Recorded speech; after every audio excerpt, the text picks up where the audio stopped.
Welcome to Saita Daf Mem Amud Aleph Saita page 40, and we continue in our discussion related to Birchas Kohen and various aspects of the blessing of the Kohen.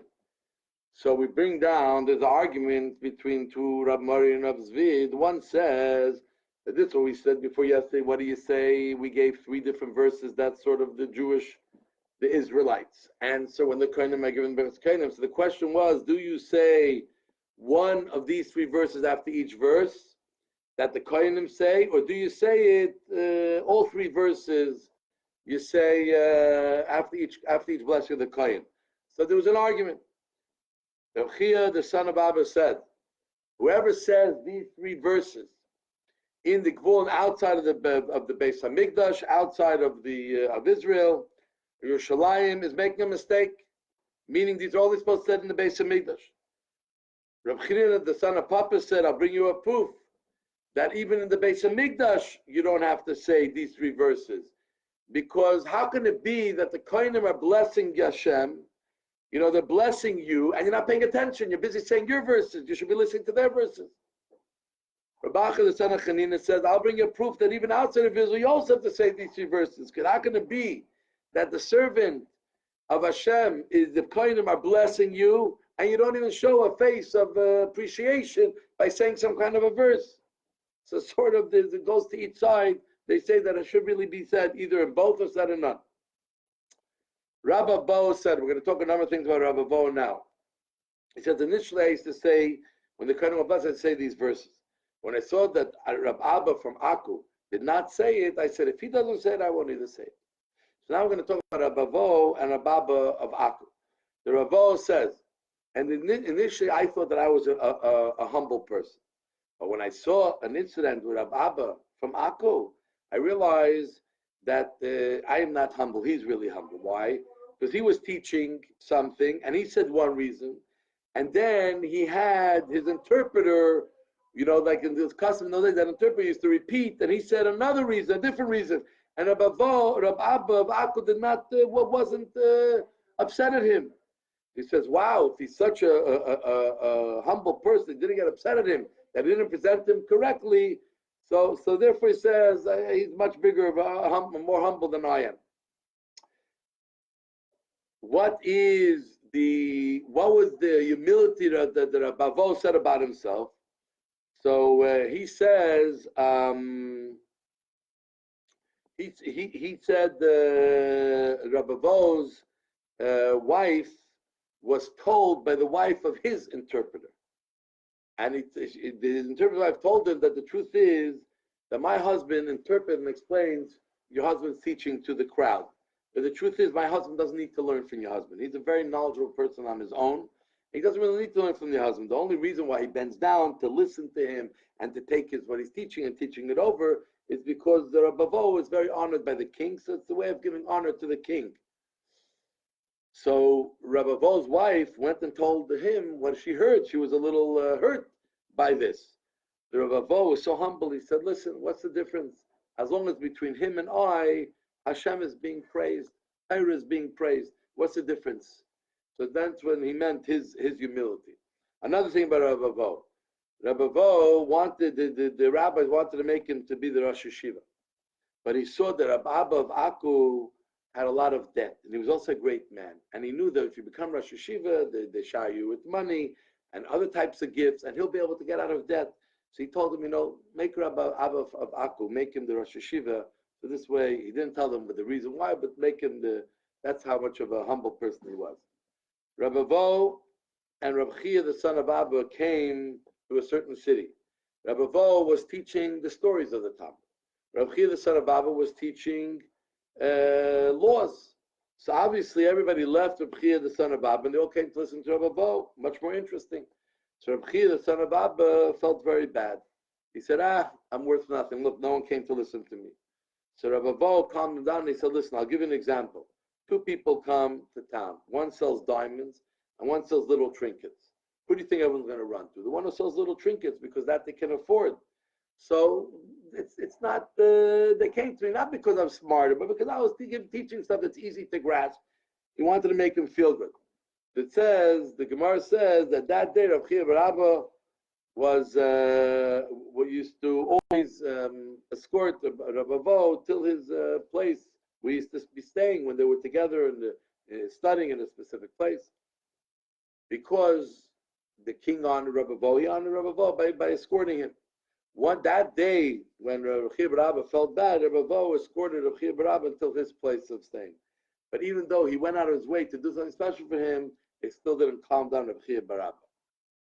Now we go back when the Shliach Tzibur says Moedim, talking about the Shliach Tzibur, the Chazan, when he says Moedim in prayer, what do you say? He's saying Moedim, thank you Hashem. What does the crowd say? So Rav says they say Moedim Anachnu Lach Hashem Elokeinu Shemay Lach. Thank you Hashem, and we have a lot to thank you. Shmuel says that the God of all flesh, that we're thankful for you. Rav Shmuel adds that you are the one who formed us from the beginning, and we are thanking you. Nardoi says in the name of Rav Shmuel that with blessings and praise for the great name of Hashem, that He has brought us, give us life, and brought us to this day, and we're thankful to Him.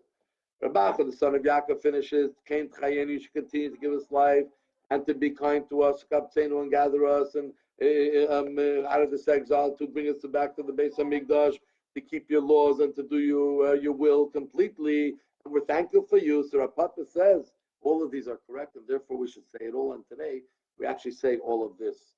When the Chazan says Maidim, we say our own little Maidim, which consists of all these. Rabbi Yitzchak said that generally a person who's dealing with the community should always have the fear of the community on him. Why? Because we find that the Kohanim, when they bless the people, they face the people and their back is to Hashem. So we see that when they're dealing with the people, they have sort of a fear of the people. They're supposed to have that respect and fear that they face the people. And even their back can be against Hashem. And Nachman says from somewhere else, because it says that David stood on his feet and he said, listen to me, my brothers and my nation. Why did he speak to the people, my brothers and my nation, when he was talking to them about the Beis Hamikdash, about collecting for the Beis Hamikdash? He said like this. He says, David told the Jews, if you listen to me and you donate properly to the Beis Hamikdash, then you'll be my brothers. So he raised them up, even though he was the king, to a level of brothers. But if not, you'll be my nation, and I will rule you like a king rules his people. So you see that you have to have, when the tzibur is there, when the community is there, you have to treat them with great respect. Even a king treated them with respect.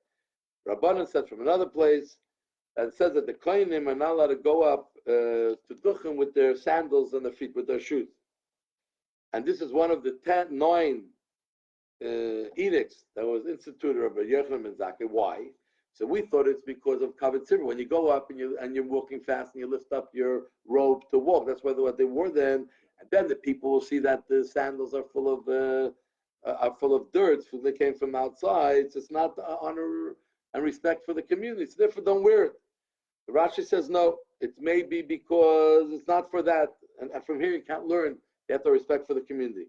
It's because maybe his shoelace got untied, and he will bend down and will tie it. By the time he finishes, he will miss Duchen, and they'll say, this guy missed because maybe he's not really a Kohen. He's a psul. He's not a true Kohen.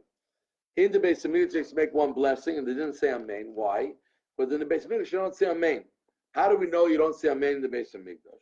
Because it says, come, stand up and bless Hashem your God. Min ha'olam ad ha'olam. In the Beis Hamikdash, they used to say every blessing, Min ha'olam v'ad ha'olam. Blesses Hashem from one world, end of the world, to the other, and then say Magen Abraham, from one of them to the other, Mechaya Mesim. So therefore, there was no room, there was no Amen. How do we know that? But yet, every time they said a bracha, you do some praise to Hashem. It says because when they bless your name, Hashem, you get the raise for every blessing with praise. So therefore, they say Baruch Shem, but they don't say Amen. A new Mishnah. The Mishnah says that what is the Kohen Gadol on Yom Kippur at the end of the day makes a bracha. What is the bracha that he makes? What happens? So it says that the Chazan HaKnesses, the person who was involved in the gathering and setting everything up, needs to take the Torah and needs to put it and needs to give it to the Rosh HaKnesses. That was the person who was in charge of doling out all the honors. Much higher level person than the Chazan HaKnesses who used to set things up, like the Shamash. And then the head of the Knesset gave it to the Sgan, to the deputy Kohen Gadol, who would have taken over if the Kohen Gadol wouldn't have lasted Yom Kippur. And then that deputy gives it to the Kohen Gadol. And then the Kohen Gadol stands and he reads Achrei Mois Nachbasa, two portions in the Torah next to each other. And then he rolls up the Torah and he puts it in his chest and he says, more than what I've read to you today is written in here, because he continued reading another part of the Torah that he did by heart, because it was too long to roll the Torah to the book of Bamidbar. And then he used to rate say 8 blessings. The 8 blessings were al Torah, al Avodah, al Hidoyah, for the thanks, for the Sa'avain, al Mikdash, for the temple, for the Jewish people, for the Kohanim, for Jerusalem, and the rest was the regular tefillah, prayer. So the Gemara says like this. Now we start dissecting the Mishnah. So it seems like you're allowed to give honor to a student in front of his teacher, because the Chazan Knesset gave it to the Rosh Knesset, who gave it to the Sgan. So in front of the Kohen Gadol, each one was honoring someone else. Usually you would think that the greatest person is there, you only honor the greatest person. So the Gemara says, no. The only reason that they were passing one person to another, that everyone around would realize how great the Kohen Gadol is, that there's so many steps under him until you reach him. Now the Kohen Gadol would stand and would receive the Torah, and he would read. So he stands, seeming like till now he was sitting. The Haki say he was sitting in the Beis Hamikdash in the Azara, which was a holy place. No one's allowed to sit. Only the kings of David were allowed to sit there, because Hashem wanted to make sure everyone realized that they are the true kings of the Jewish people. So Rabbi Chisda says, Ezras Nashim, this was in the part of the women. So the women's section was not really as holy as the other part section, and there you were allowed to sit. So here also, so just like and in another time when it would happen in the Ezras Nashim. So therefore, here also the whatever happened, it was not Ezras Nashim. The Gemara says. But it says by Haka, where did he read it? The Torah Bazara and Dazara, which would seem the part that's holy and not allowed to sit. So Yaakov says Bahar Abayis, in the general place of where the temple was. Like it says, like you read it in front of the street, that's before the gate of the water. So where was that? Not in the place that's holy, in the Ezras Nashim, the place that's not holy, that you can still sit there. This is the end of today's page.